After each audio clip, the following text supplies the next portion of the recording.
So, if ETNs have a specialty place, don't you think there's some mutual funds that deserve a consideration? Yes, I do.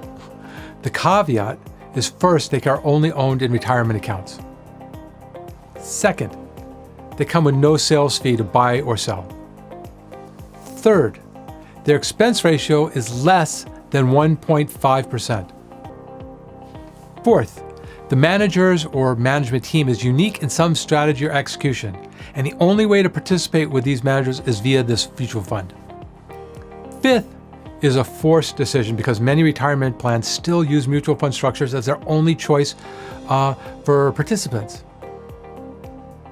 To better explain this, I'm going to turn it over to my partner, Adam Myers, who's back in the office. Adam, can you take it from here?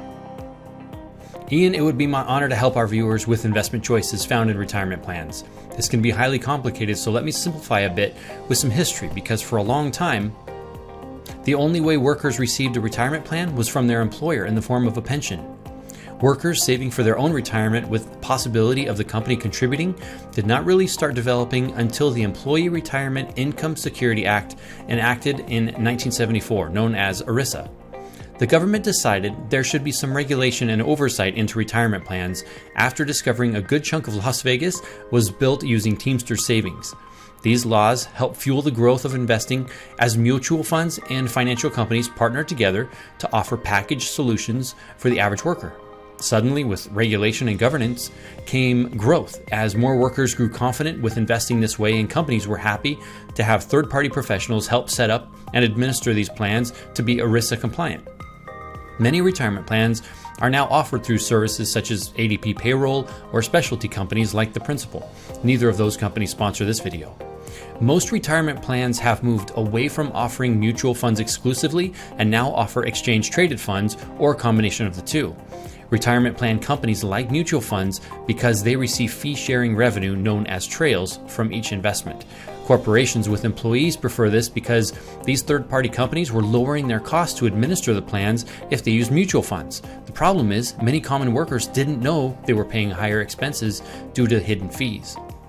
Recent legislation made it mandatory for companies to disclose all fees to participants.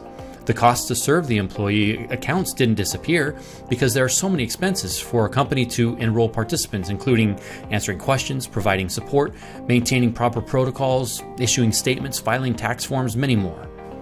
Today, the fees are less than they were in years past, and now they're more transparent. Options for workers include the ability to obtain specialized help that comes with a higher fee.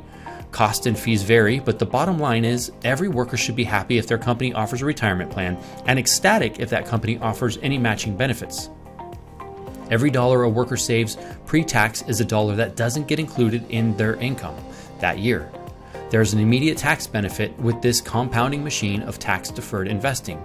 I know Ian will cover that subject more in taxation and how to optimize your savings. That was a quick lesson on ETFs and mutual funds used in plans, and I hope this added a bit of knowledge to help our viewers. I turn it back to you, Ian. Thanks again, Adam.